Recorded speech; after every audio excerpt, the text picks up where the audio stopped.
selamat datang di acara diseminasi penyebaran pemahaman budaya positif dan keyakinan sekolah SD Negeri 005 Tanjung Harapan. Pada kali ini izinkanlah saya untuk menyampaikan diseminasi ini sebagai bagian daripada kegiatan-kegiatan untuk guru calon guru penggerak angkatan 9 Kabupaten Pasir di SD Negeri 005 Tanjung Harapan. Kita langsung saja kepada poinnya. Rancangan tindakan aksi nyata. Judulnya budaya positif dan keyakinan kelas. Latar belakang tujuannya adalah menuntut kodrat pada murid agar mereka mendapat kebahagiaan dan keselamatan yang setinggi-tingginya. Menurut Ki Hajar Dewantara, guru penggerak memiliki 5 nilai dan 5 peran penting untuk memajukan pendidikan dalam mewujudkan visi sekolah. Pentingnya menumbuh kembangkan budaya positif di sekolah. Kemudian tujuannya menciptakan lingkungan belajar yang berpihak kepada murid, sehingga murid menjadi bahagia dan merdeka dalam belajar. Menciptakan budaya positif di sekolah, di kelas, sehingga murid mampu menerapkan nilai kebajikan, mandiri, kreatif, benar kritis, dan menjadi pemimpin. Tolak ukurnya adalah terciptanya pembelajaran yang menyenangkan dan berpihak pada murid, terciptanya keyakinan kelas, budaya positif di dalam kelas dan lingkungan sekolah, terciptanya komunikasi dan kolaborasi bersama-sama stakeholder sekolah, dan adanya dokumentasi. Lini masa, tindakan yang akan dilakukan, membuat kesepakatan kelas dan keyakinan kelas bersama siswa, mempraktikkan fungsi kontrol, manajer, dan langkah segitiga restitusi dalam menyelesaikan setiap permasalahan di kelas, mengkomunikasikan budaya disiplin positif dengan kepala sekolah, mensosialisasikan budaya disiplin positif kepada seluruh warga sekolah, mengimbaskan praktik baik budaya disiplin positif kepada rekan sejawat dan semua warga sekolah. Dukungan yang dibutuhkan adalah kesehatan lahir dan batin, serta kebahagiaan bersama murid, dukungan dari kepala sekolah, rekan sejawat, dan semua warga sekolah, masyarakat sekitarnya, dan masyarakat pada umumnya, tersedianya alat-alat informasi pendukung dan alat-alat dokumentasi lainnya. Baik Pak, kita lanjutkan. Perubahan paradigma. Ada filosofi tentang pemikiran Ki Hajar Dewantara, yaitu Ing Ngarso Sung Tulada, Ing Madya Mamungkarso, Tutur Handayani. Di depan memberi contoh, di tengah memberi semangat, dan di belakang memberi kekuatan. Jadi filosofi pemikiran Ki Hajar Dewantara adalah berhamba pada anak, bukan semaunya anak, tetapi dimaknai bahwa pendidikan itu berpusat pada anak sesuai dengan tumbuh kembangnya anak, mengikuti kodratnya untuk mencapai kebahagiaan dan keselamatan yang setinggi-tingginya. Lanjutkan. Pendidikan itu menuntut dan pendidik harus bisa mengembangkan minat dan bakat anak sesuai kodrat anak. Artinya adalah menurut perkembangan si anak itu sendiri dan sesuai dengan kodratnya. Kemudian pendidikan dan kebudayaan adalah dua hal yang saling terintegrasi dalam pembelajaran. Pembelajaran yang besar pada siswa, komunikatif, kolaborasi, berpikir kritis, dan kreatif. Dunia anak adalah bermain, sehingga pembelajaran harus menyenangkan dan memerdekakan anak. Pendidikan yang menerapkan sistem berpihak pada anak atau berhamba pada anak, sehingga tugas guru dilaksanakan dengan tulus dan ikhlas penuh cinta kasih. Kelas yang sesuai dengan pemikiran Ki Hajar Dewantara itu adalah melaksanakan pembelajaran yang bermakna dan menyenangkan, memberikan tuntunan dan arah kepada peserta didik sesuai kodratnya, dan menyadari setiap peserta didik itu unik, memiliki karakter yang multikultural. Kemudian menghindari pemberi hukuman atau punishment dan menerapkan sistem AMO. Nilai-nilai seorang guru, nilai-nilai yang melekat pada seorang guru yaitu berpihak kepada anak, kolaboratif, mandiri, reflektif, dan inovatif. Berkolaborasi kepada CGP, ya, kepala sekolah dan teman sejawat. kita harus membangun budaya positif di sekolah yang nilai-nilainya adalah kebiasaan-kebiasaan yang di sekolah, kebiasaan-kebiasaan di sekolah yang berpihak kepada peserta didik agar dapat berkembang menjadi pribadi yang kritis, penuh hormat dan tanggung jawab. Kolaborasi itu meningkatkan kompetensi dan saling berbagi pengalaman. Budaya positif, salah satu cara yang dilakukan guru adalah membantu siswa tumbuh maksimal, mempunyai karakter profil pelajar Pancasila dengan membangun budaya positif yang berpihak pada murid, membangun keyakinan atau visi sekolah yang menumbuhkan dan mengembangkan budaya positif dalam mewujudkan budaya positif. Baru adanya disiplin positif. Budaya positif menimbulkan rasa aman dan nyaman kepada murid selama proses pembelajaran. Budaya positif menuntut berpikir, bertindak sesuai motivasi dan insting dalam dirinya. Next. Budaya positif di sekolah sangat penting peranannya, salah satunya agar proses pembelajaran menjadi menyenangkan tanpa ada paksaan dan beban. Bahkan menjadi kebutuhan untuk mewujudkan budaya itu diperlukan kerjasama seluruh komponen sekolah. Untuk itu saya mengadakan pengimbasan seperti ini di sekolah kepada rekan-rekan sejawat secara kolaboratif. Standarnya adalah itu berdasarkan standar nasional pendidikan pasal 12 yang disebutkan bahwa penyelenggaraan pelaksanaan itu dimaksud sesuai dengan suasana belajar yang interaktif, inspiratif, menyenangkan, menantang, memotivasi peserta didik untuk berpartisipasi aktif dan memberikan ruang yang cukup bagi prakarsa, kreativitas, kemandirian sesuai dengan bakat minat, perkembangan fisik, serta psikologis peserta didik. Lanjutkan. Konsep utama budaya positif yaitu perubahan paradigma belajar, motivasinya, perilaku manusia, disiplin positif, kebutuhan dasar manusia, kemudian posisi kontrol institusi, keyakinan kelas, terakhir segitiga institusi. Memaknai budaya positif. Apa contoh yang pernah kita terapkan dalam sekolah kita? Lalu bagaimana implementasi penerapan budaya positif yang kita terapkan? Barangkali bisa Bapak jelaskan sedikit yang pernah kita terapkan di sekolah kita tentang budaya positif. Boleh Ibu?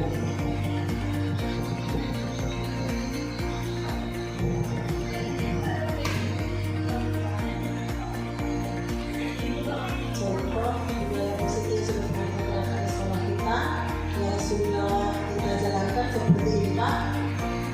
Ini Pak di sekolah, terus kalau di kelas saya sudah saya terapkan, tidak berbicara yang kotor, berbicara itu yang sopan, itu sudah saya terapkan di kelas, tapi anak-anak belum semua menjalankan. Ya,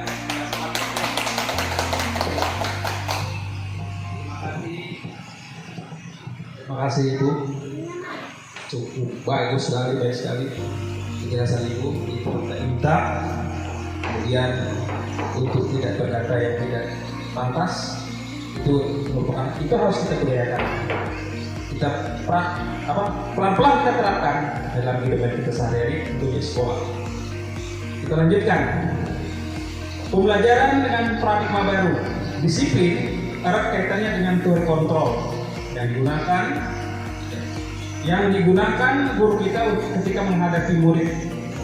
Miskonsepsi tentang terkontrol adalah ilusi guru mengontrol murid. Ilusi bahwa semua penguatan positif dan bermanfaat. Ilusi bahwa kritik dan membuat rasa bersalah menguatkan karakter. Ilusi bahwa orang dewasa berhak memaksa. Ya. Lanjutkan.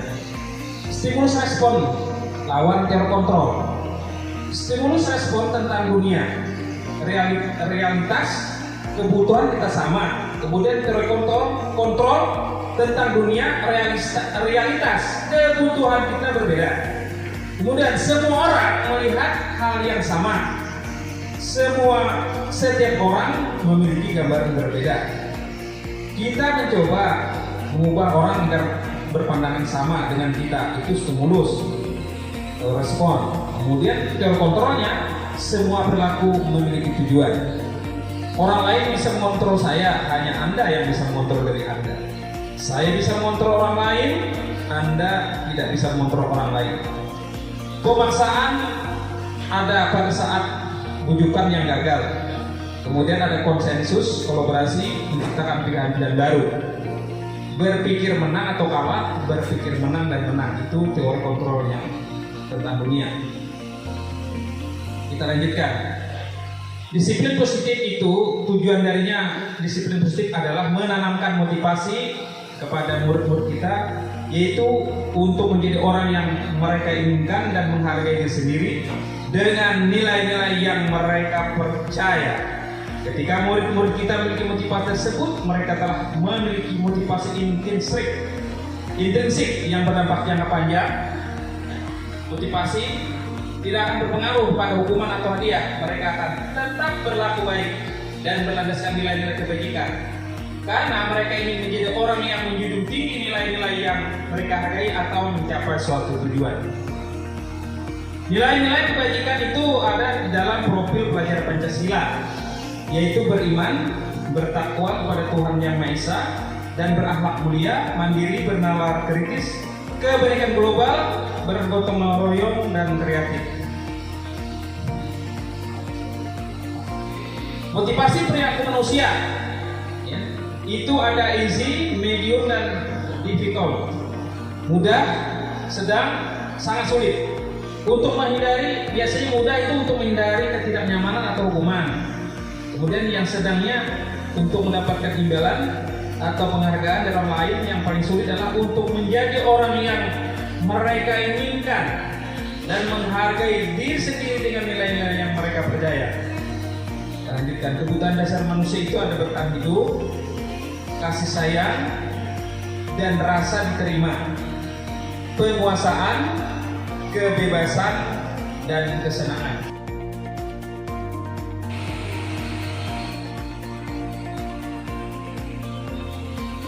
Perubahan paradigma terkontrol atau diskontrol. Kita lanjutkan.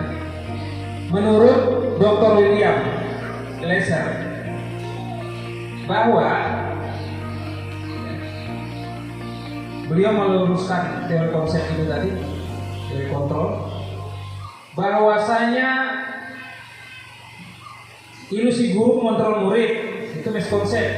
Ilusi bahwa kritik membuat orang merasa bersalah dapat menguatkan karakter. Ilusi bahwa semua penguatan efektif dan bermanfaat. Kemudian ilusi bahwa orang dewasa memiliki hak untuk memaksa. Nah ini kita sudah jelaskan. Kemudian memaknai disiplin tadi, kata disiplin sering dikaitkan dengan kata tertib, teratur, kepatuhan, yang sering dihubungkan dengan hukuman. Padahal itu sesungguhnya berbeda, karena belajar dengan disiplin tidak harus dengan memberi hukuman. Justru adalah salah satu alternatif terakhir, dan kalau perlu tidak menggunakan sama sekali. Nah, bagaimana pendapatnya Ki Dewantara? Bahwa untuk mencapai kemerdekaan dalam konteks pendidikan saat ini adalah menciptakan dunia yang merdeka, salah utamanya harus ada disiplin yang kuat. Disiplin yang beliau maksud adalah disiplin yang memiliki motivasi internal. Jika kita tidak memiliki motivasi internal, maka untuk mendisiplinkan kita memerlukan orang lain. Teori motivasi perilaku manusia, pertama untuk menghindari ketidaknyamanan. Apa yang akan terjadi apabila tidak melakukannya?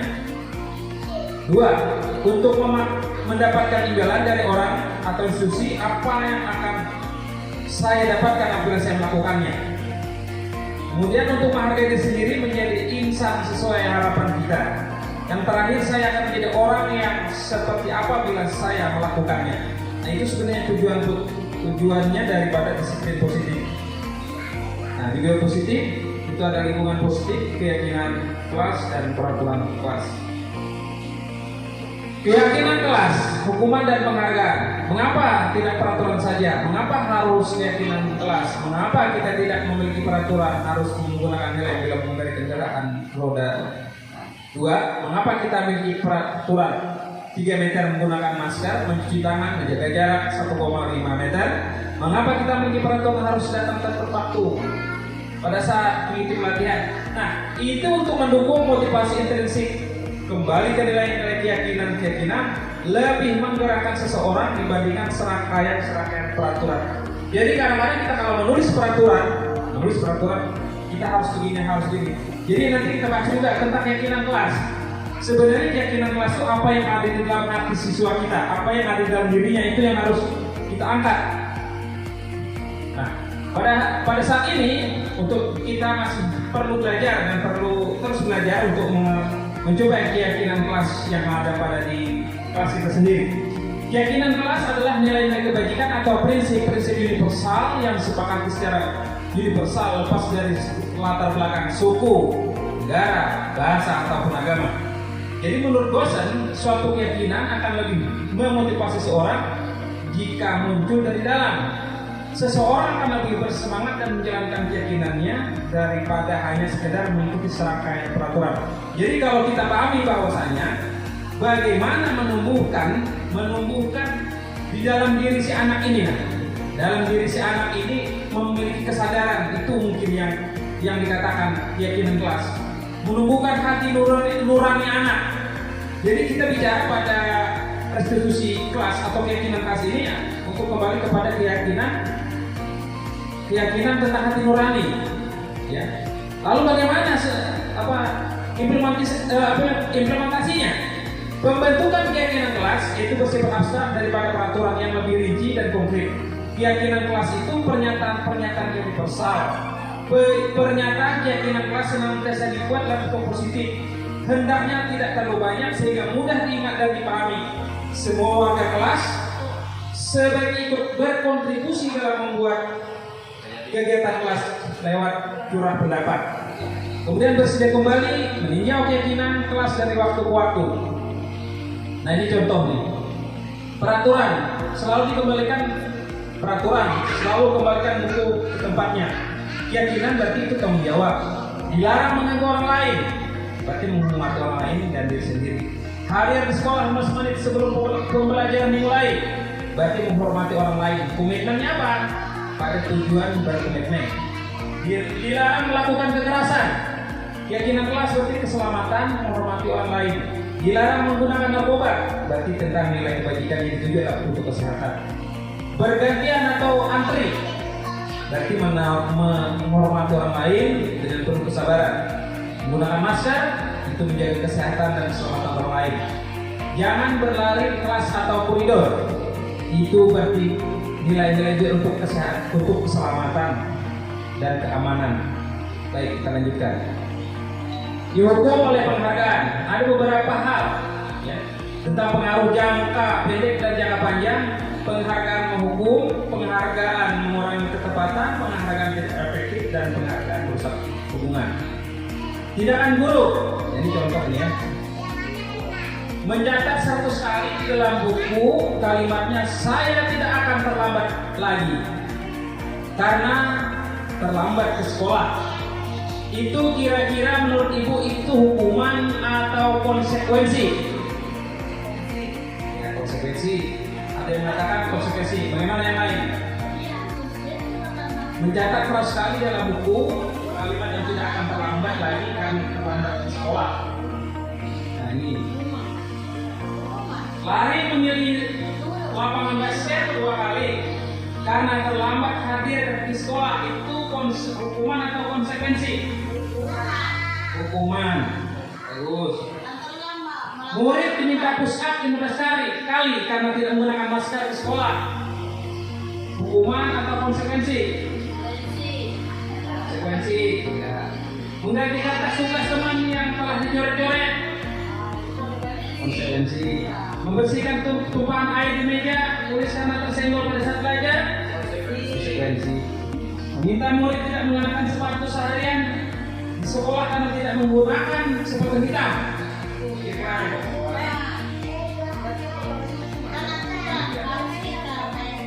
lari menilai lapangan basket 2 kali karena terlambat 10 menit. Ini yang tadi pertama hukuman.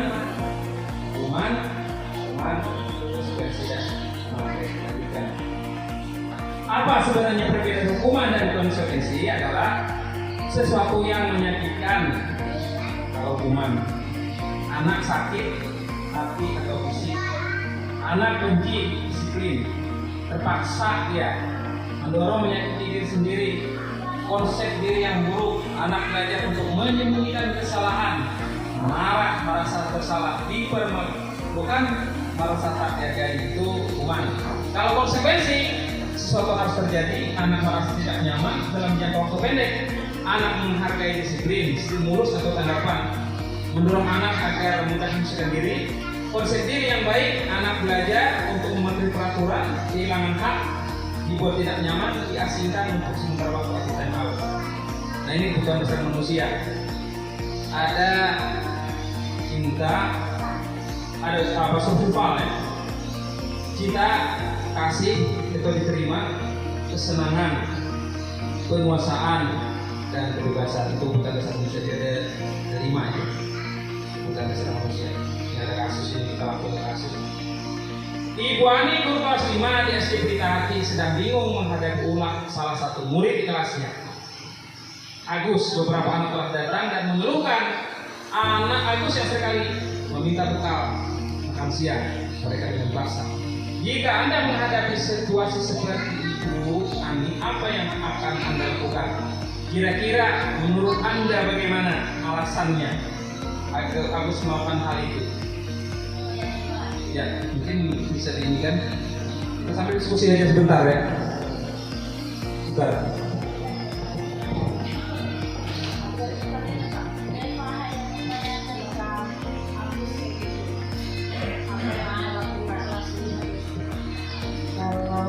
Kalau pertama saya ya, jika Agus melakukan hal itu, apa yang saya lakukan? Yang saya lakukan pertama bertanya apa tujuannya melakukan hal tersebut. Nah, setelah kita tahu apa tujuannya, baru kita beri masukan atau pendapat kembali. Terus menurut saya, kira-kira apa alasan Agus melakukan hal itu? Mungkin jahil atau karena lapar.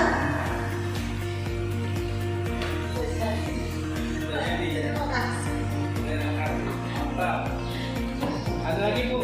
Apa hati aja Pak? Atau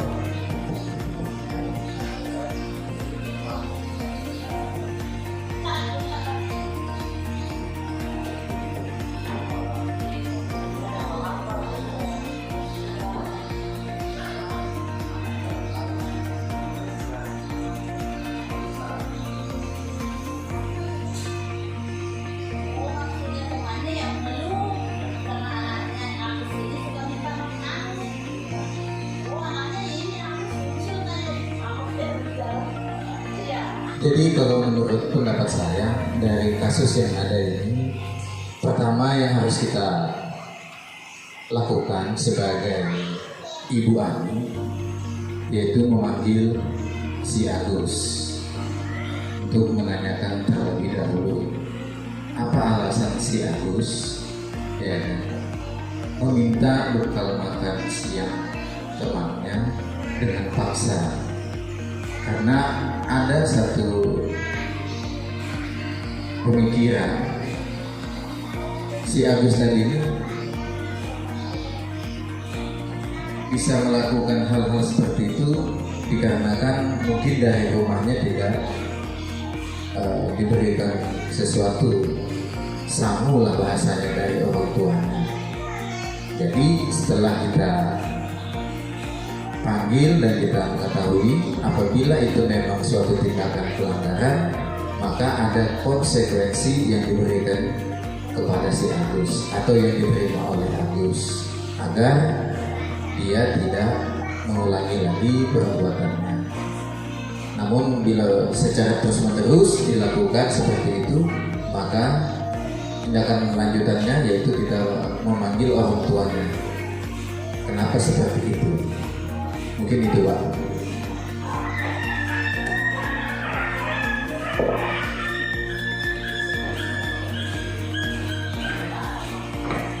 terima kasih. kasih atas penjelasannya. Baik, kita lanjut. Itu namanya kasus ya. Jadi dalam bahasanya itu ada restitusi. Ada restitusi. Restitusi itu adalah proses menciptakan kondisi bagi murid untuk memperbaiki kesalahan mereka sehingga mereka bisa kembali pada kelompok mereka dengan karakter yang lebih kuat. Salah satunya adalah kita menerapkan 9 ciri restitusi, yaitu untuk menebus kesalahan, namun untuk belajar dari kesalahan, memperbaiki hubungan, tawaran bukan paksaan, menuntun siswa untuk melihat dalam dirinya, mencari kebutuhan dasar yang didasari tindakannya. Jadi restitusi sendiri adalah cara yang baik untuk memperbaiki diri.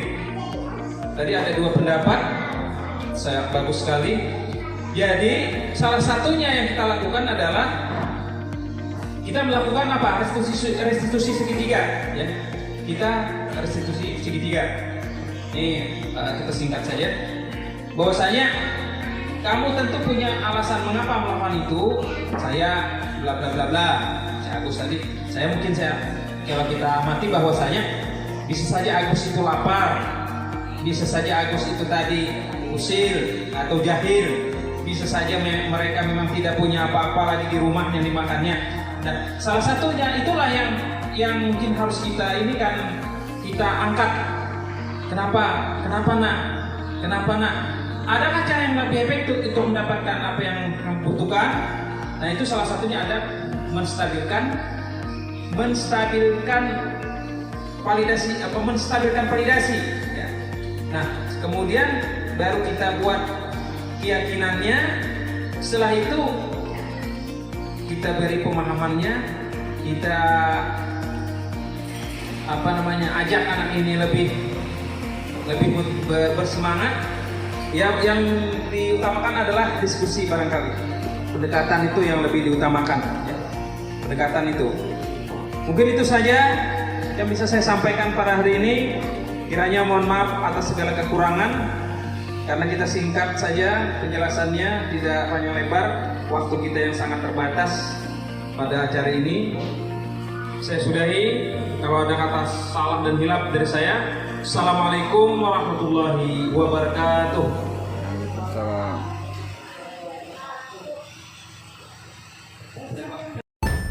Berikut ini kami tampilkan cuplikan aksi-aksi nyata calon guru penggerak Angkatan 9 Kabupaten Pasir atas nama Khalid Maksud, SPDSD, asal SD Negeri 005 Tanjung Harapan.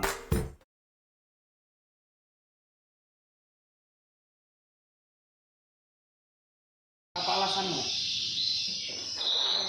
Berani ya, karena berani kamu ribut di kelas. Yang menyebabkan kamu berani itu apa? Maksud saya begini,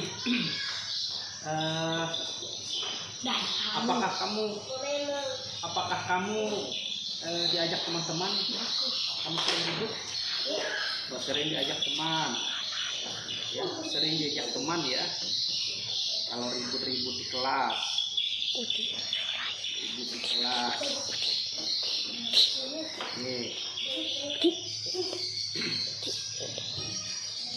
bisa nggak kira-kira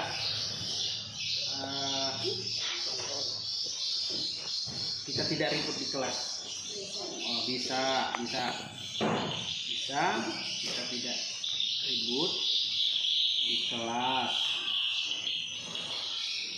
Bisakah kita berjanji untuk tidak ribut di kelas? Iya, bisa berjanji untuk tidak ribut di kelas.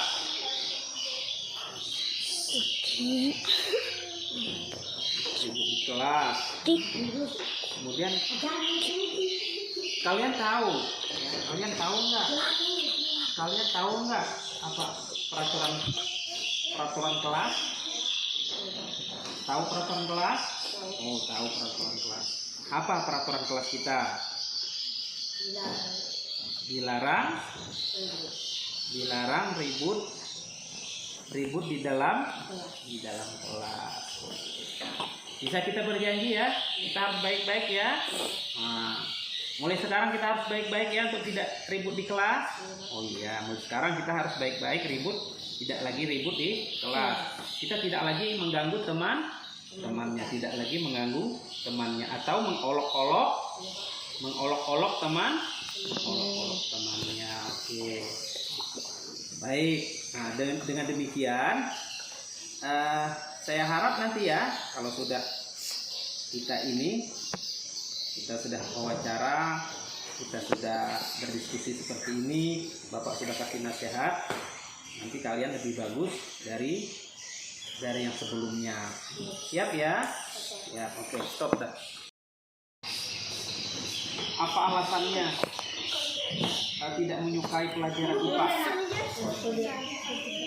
Sangat sulit ya, sangat sulit untuk dipelajari.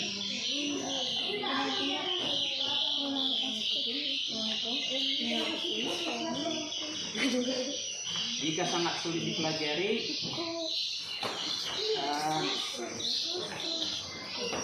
bisakah kita misalnya belajar bersama, atau mungkin bisa bareng sama kawan-kawan biar tidak sulit pelajarannya? Bisa enggak kita kerja kelompok atau bagaimana? Kita tidak kerja kelompok? Oh bisa kerja kelompok. Jika bisa kita kerja kelompok, tentu pelajaran kan tidak sulit. Itu agar tidak sulit belajar seperti itu, kita harus berbagi bersama teman-teman. Ya, minta ajari juga sama teman-teman. Baik. Nah, jadi pelajaran yang sangat sulit itu sebenarnya tergantung kita. Kalau kita tidak suka, itu pasti tidak merasa nyaman lagi dengan pelajaran itu. Karena sulit, alasan itu tadi. Sulitnya di mana? Kalau Pak Guru tahu, sulitnya di mana pelajaran IPA itu? Kalau boleh tahu, sulitnya di mana? Sulitnya bertanya tentang hewan ya, tentang hewan. Baik. Belum pernah mengenal hewan-hewan di sekitar kita.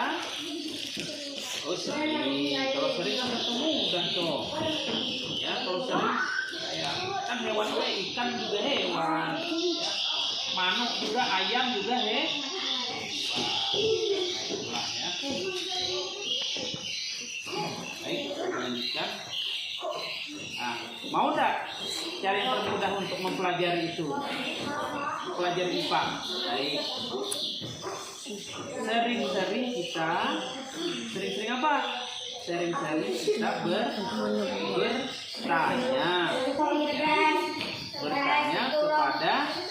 kepada guru kita. Ya. Ditanya kepada guru kita tentang hewan, ya, atau makhluk hidup di sekitar kita yang belum kita ketahui, ya, yang belum kita ketahui. Baik, ini ya, belum kita ketahui, jadi sering bertanya kepada guru kita. Dengan demikian akan memudahkan dan tidak akan menyulitkan kita lagi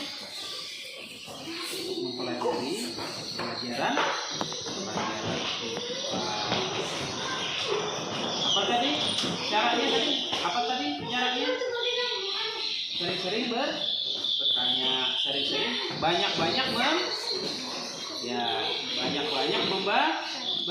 membaca ya, membaca buku tentang hewan agar kita bisa mengenal hewan-hewan yang lain. Ya. Oke, udah stop dulu. Saya siap ikutin keyakinan kelas. Saya siap mengikuti keyakinan kelas.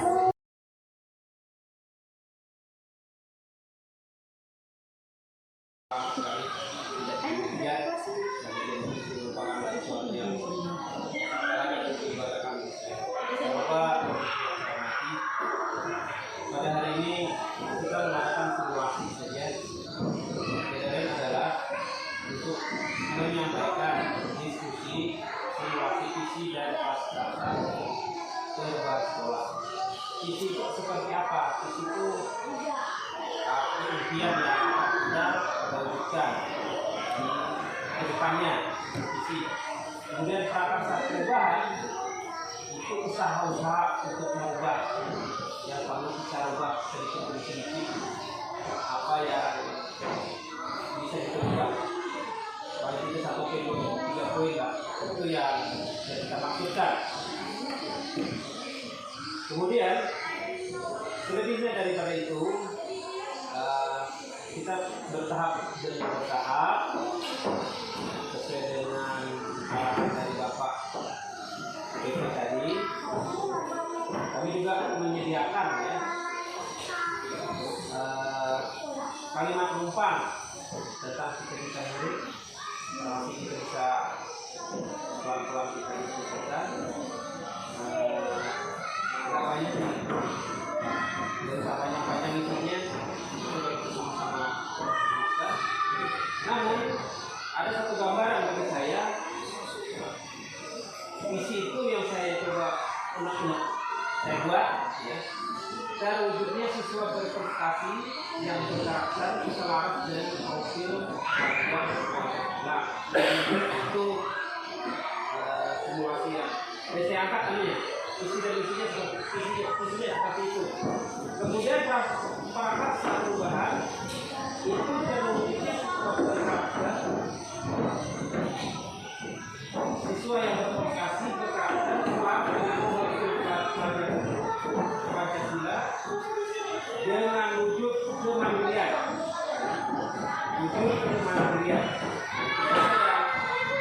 Ya, ada kata perubahan. Jadi kami tambahkan kemandirian. Prestasi berkarakter itu visinya. Kemudian prakarsa perubahannya adalah kemandirian. Nah itu oleh-oletan dari saya. Nanti bisa Bapak isikan ini dulu. Kali penumpang ini tidak banyak nih, jadi bisa dilakukan saja. Biar kita tidak terlalu banyak makan waktu. Tapi kita selesaikan dulu Pak. Nanti kita lanjut penumpang.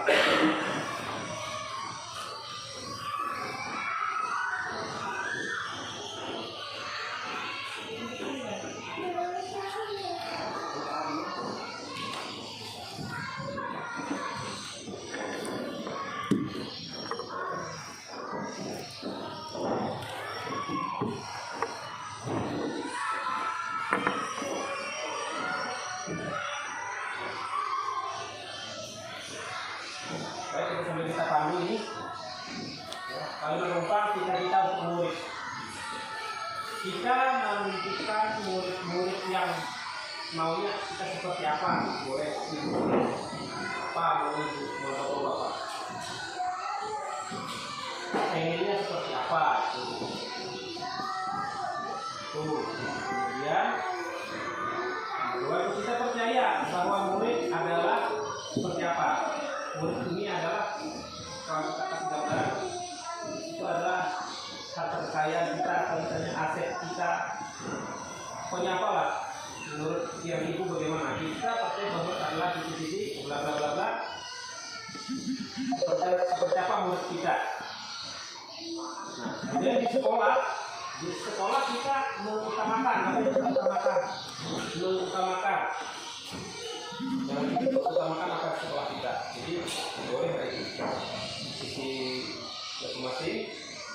Murid di sekolah kita sadar betul bahwa sekolah itu apa-apa bla bla bla bla. Kemudian kita warga sekolah ini yakin untuk bla bla tercapai dengan demikian, dengan visi yang disampaikan tadi. Kemudian kita dan warga sekolah ini paham bahwa visi dan misi bla bla bla bla. Sebenarnya kalau ada yang bertanyakan bisa dan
Kita membutuhkan murid-murid yang menjadi cerdas, terampil, yang bisa dibanggakan oleh sekolah kita, akan kemajuan sekolah kita ke depannya. Bapak, kita membutuhkan murid-murid yang cerdas, pintar. Kalau saya, kita memimpikan murid yang berakhlak mulia, berakhlak baik.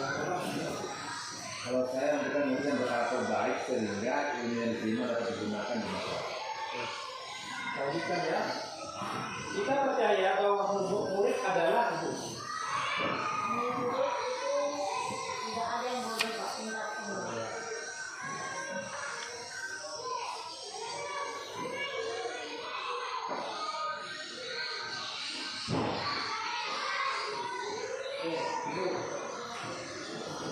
Kita percaya bahwa murid itu semuanya bisa, cuma cara kita menerapkan dia bagaimana bisa menerimanya pelajaran itu agar dia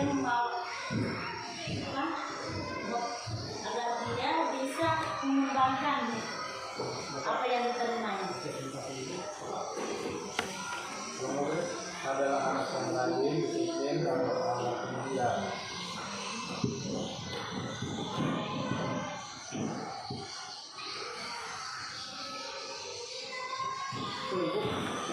Kita percaya bahwa murid adalah anak yang cerdas.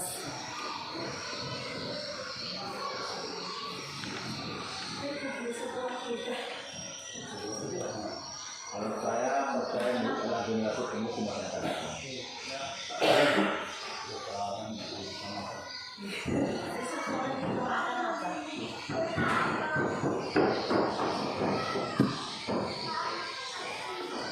Lanjut ya. Di sekolah kita mengutamakan Kehadiran lebih utama.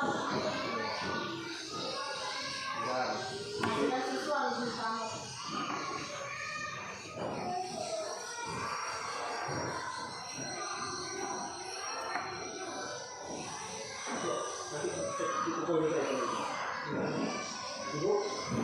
Yang diutamakan adalah kehadiran, kedisiplinan.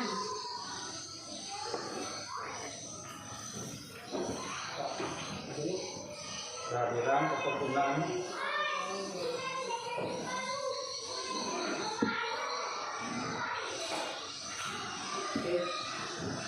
Siswa yang berakhlak baik.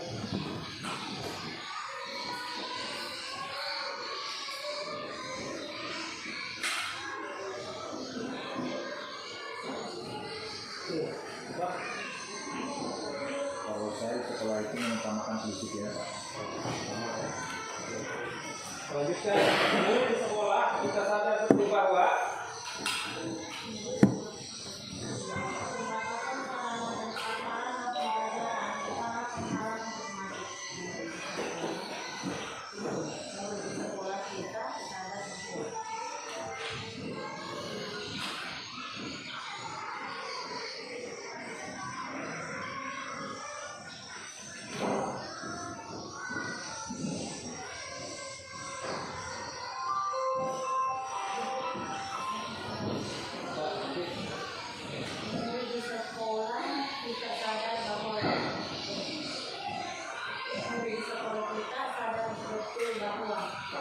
dikarenakan kedisiplinan agar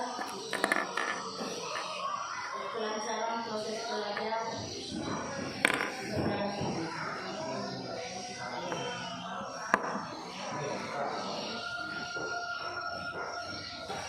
Ini belajar adalah hal yang paling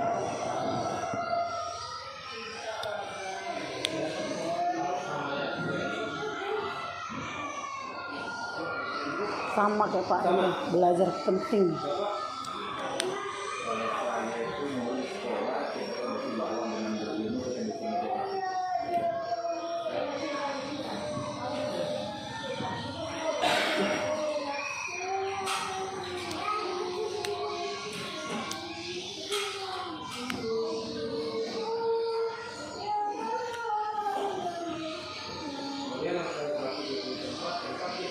kita warga sekolah ini yakin untuk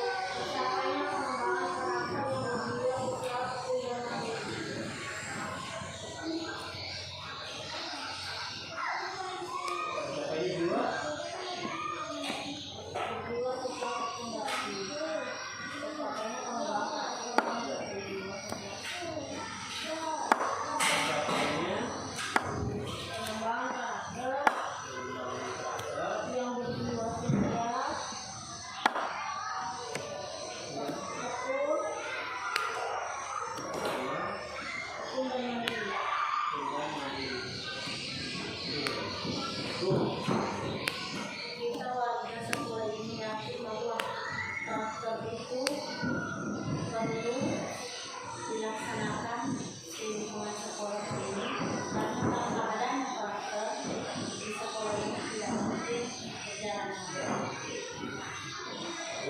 Jika warga di sekolah ini yakin bahwasanya anak-anak itu bisa kembang.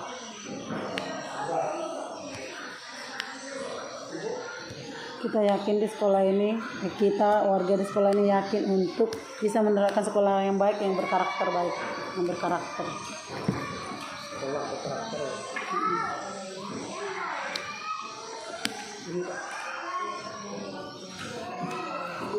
Kalau saya, kita lebih sekolah yakin untuk menjadikan murid yang berkarakter, kalau seorang guru harus disiplin di segala bidang.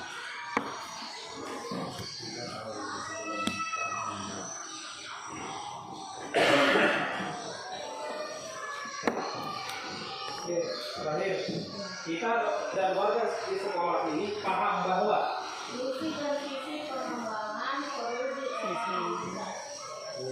visi Dan visi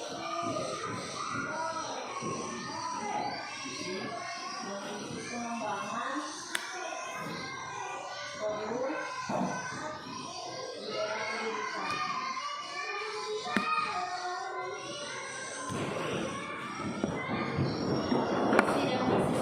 ini harus dipahami semua warga di lingkungan sekolah ini. Nah, sampai dipahami tidak mungkin berjalan dengan lancar. Kita dalam warga di sekolah ini paham bahwa pendidikan merupakan hal yang paling penting.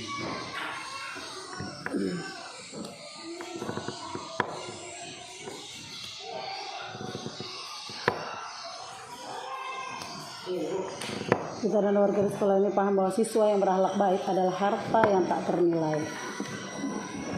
Pokoknya saya utamanya karakter.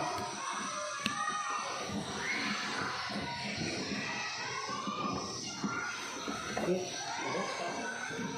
kita yang wali sekolah ini paham bahwa keadaan wali kita perlu bimbingan, terutama wali murid untuk membimbing anak-anak wali belajar.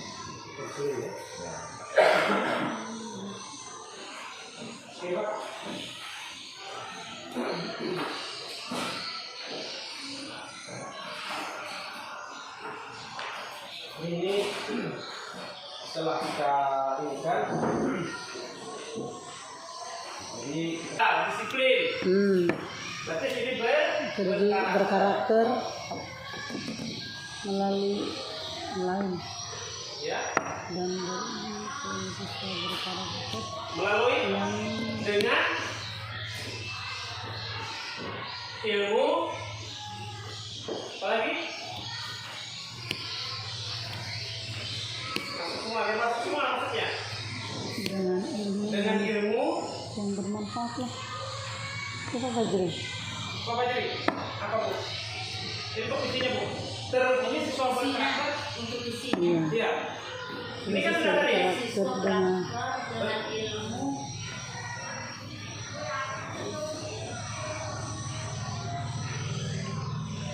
Siswa berkarakter dan berilmu yang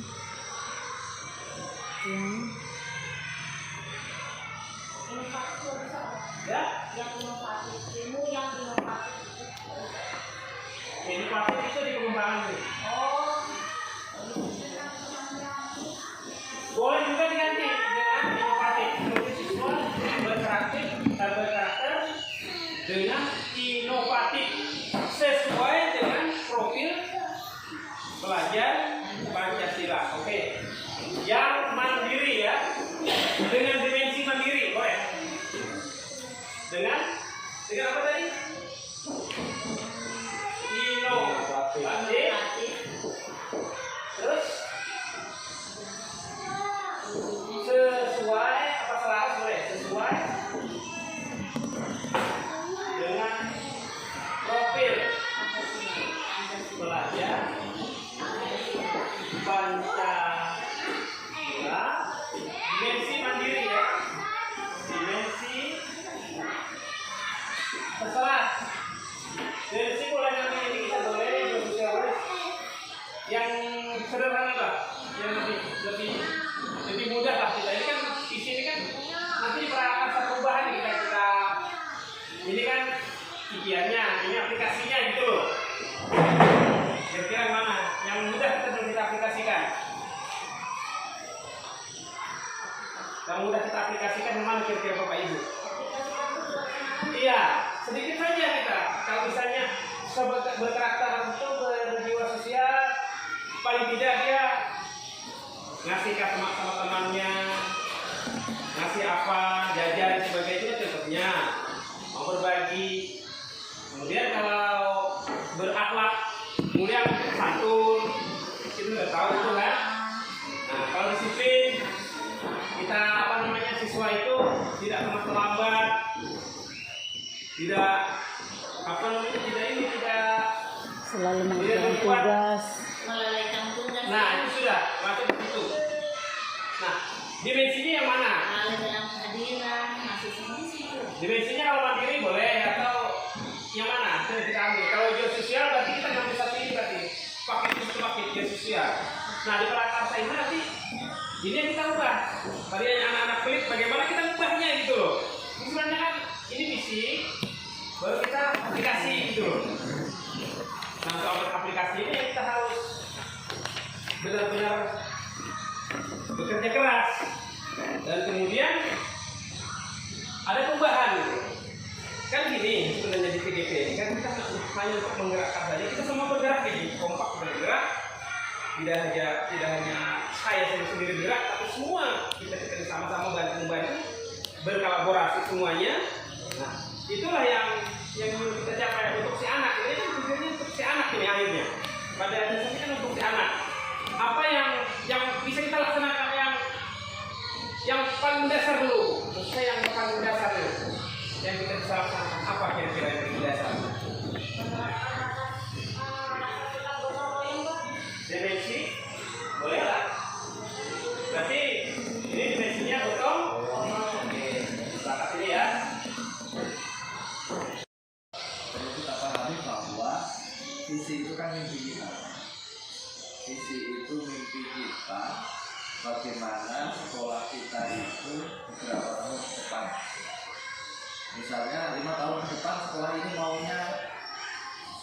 seperti apa, siswanya seperti apa, kemudian sekolahannya seperti apa.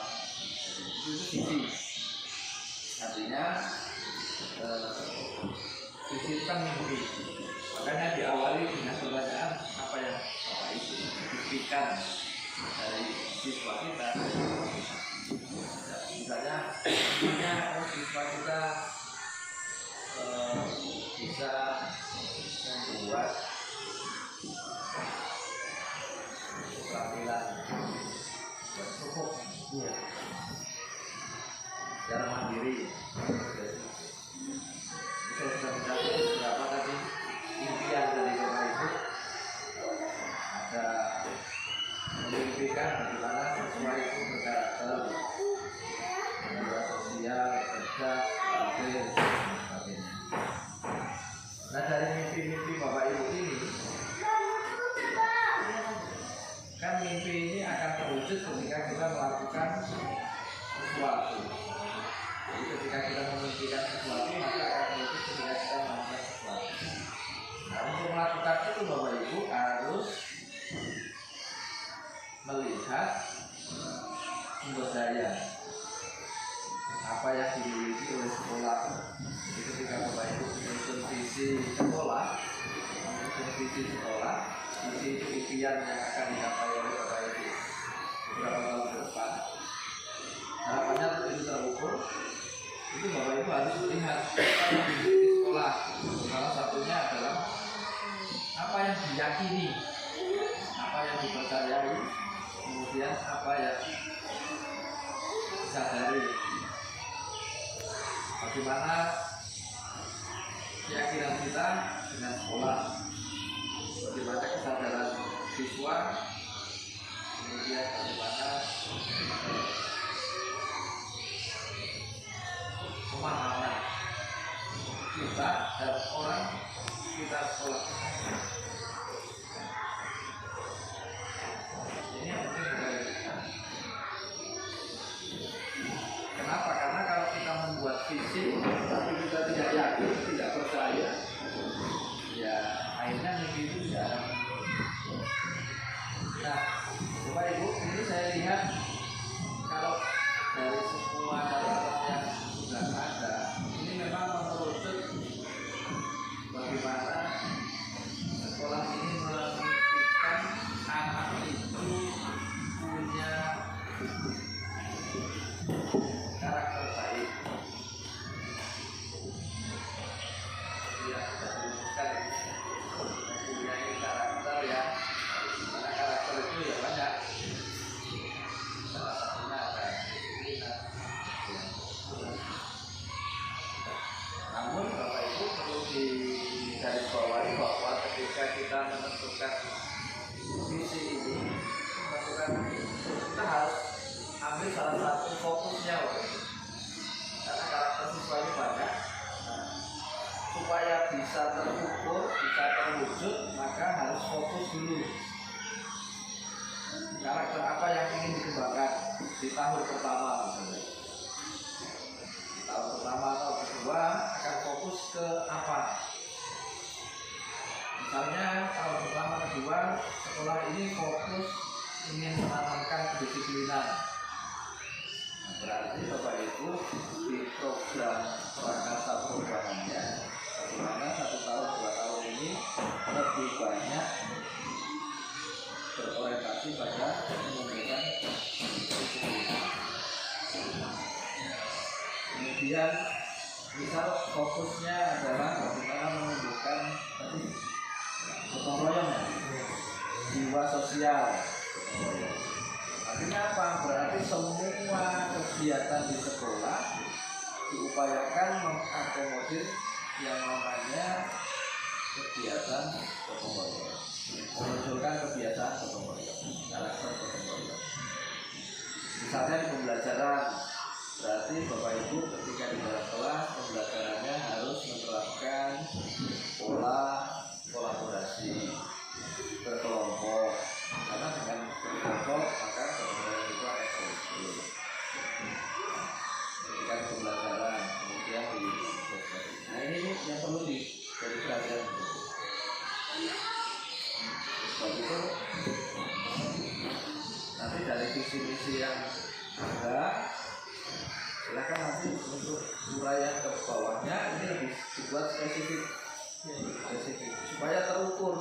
lagi. Karena apa? Karena kalau visi itu tidak terukur, kita nggak bisa menilai sejauh mana tercapaian impian kita. Kita memimpikan karakter. Pertanyaannya, 1 tahun ini apa yang sudah dicapai? Tahun kedua apa yang sudah dicapai? Tahun ketiga apa yang berubah dari berubah? Nah, ini kan harus diukur, Pak. Jadi harus dibuat spesifik. Nah, nanti di program perubahannya yang dibuat spesifik. Ini penting, kenapa? Karena di sekolah itu Bapak Ibu kita tidak perubahan itu tidak harus langsung besar. Perubahan itu dibuat saja kecil tapi itu kontinu. Misalnya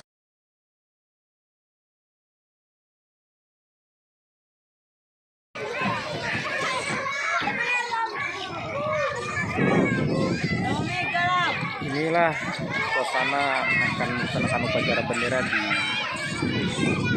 Desa Selengot, gabungan SD SMP,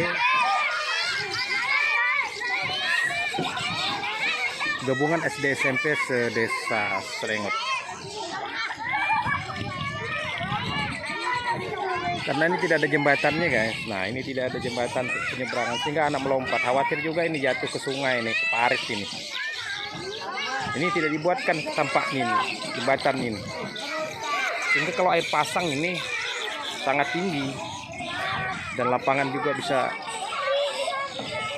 tenggelam ini.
Pelan-pelan.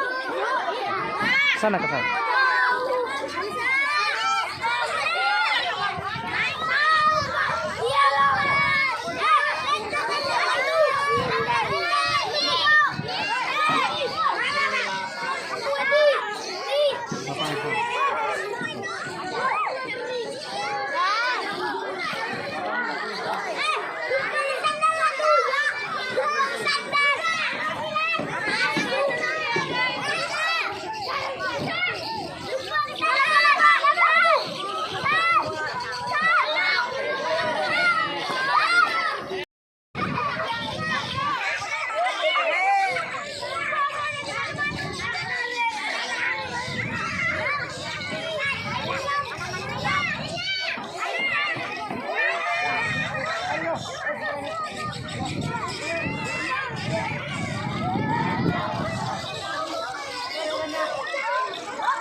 Pelan-pelan.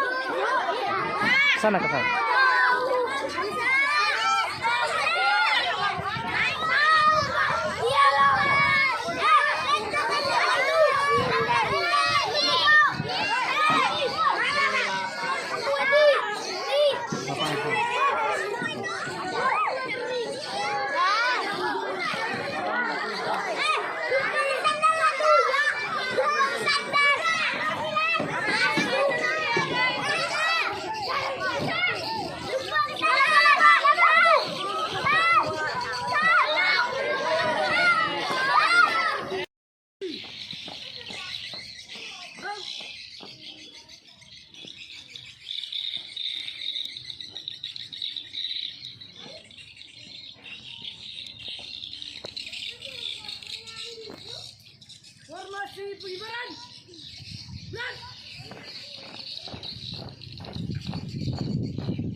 Teruskan.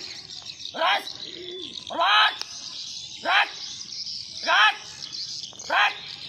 Kembali ke barisan. Jalan.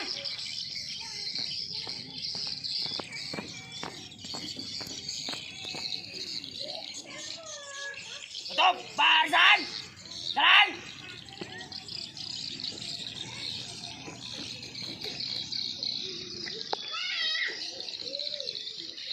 Jalan di depan. Gerak.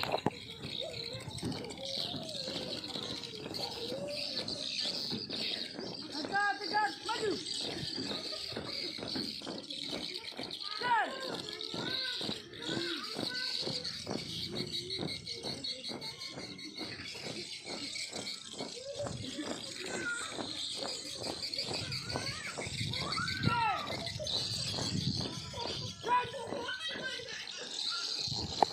Hadap, jalan. Gerak.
Ayat-ayat pendek, surah-surah pendek untuk apa? Nanti terbiasa, ya, terbiasa kita membaca doa, terbiasa kita membaca surah. Nah, diharapkan nanti ke depannya terus-terus. Jadi biar tambah pintar, kita berdoa itu, ya. Doa itu sepanjang ayat, berdoa itu sepanjang ayat. Sebagai orang yang beragama, khususnya agama kita Islam, kita diwajibkan untuk berdoa. Wajib itu berdoa. Kenapa harus wajib berdoa? Untuk meminta agar kita tidak menjadi orang. Karena kita harus banyak-banyak berdoa. Jadi kedepannya Jumat depan ini sudah bagus ini ya, bagus sekali ini. Saya bersyukur hari ini walaupun nanti diserahkan ke siswa nanti ya. Ini masih tahap belajar. Nanti siswa semua mulai baca Fatihah ini. Nah, sambil-sambil ya. Jadi kami juga sambil nanya-nanya nanti apa hasilnya dalam satu ini selama di rumahnya. Bisa. Jadi itu saja saya tambahan dari saya. Ya. Apa?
Bismillahirrahmanirrahim. Kakak suruh. Sampai pecah di bawahnya aja.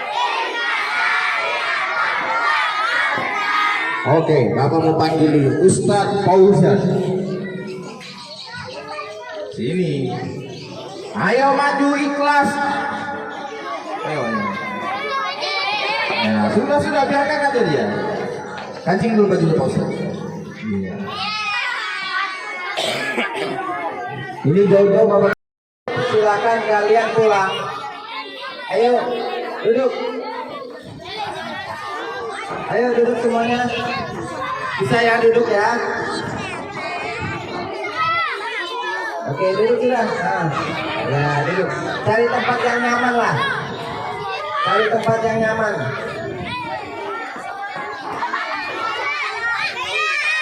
Sudah duduk semuanya. Yang kedua, jangan ada suara. Kenapa? Karena kakak kelas kalian atau teman kalian akan menceritakan tentang kisah nabinya. Nabi apa? Nabi Sulaiman. Ya, jadi Bapak minta tolong kalian simak ceritanya. Kalau kira-kira di situ mengandung unsur kebaikan, ya silakan diambil. Paham? Bisa kalian contoh ya dari cerita nanti teman kalian. Oke? Bapak minta duduk. Ayo duduk. Alfian duduk. Oke ya, jangan ribut ya. Bisa?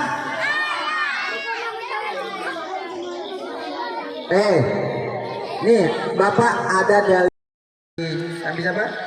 Yusuf. Lanjut. Jadi habis ini bilangnya aku katanya. Oke, lanjut. Nah, habis ini Safira. Oke, tepuk tangan.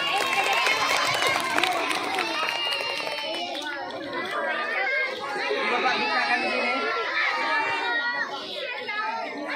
Bukakan di sini mau? Ya ulang lah. Assalamualaikum warahmatullahi wabarakatuh.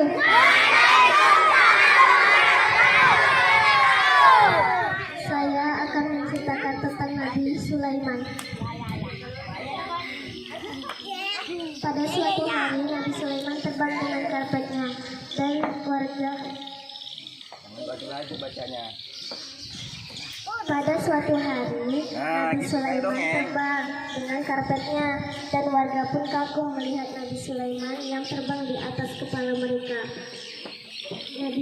Nabi Sulaiman pun tiba di istananya.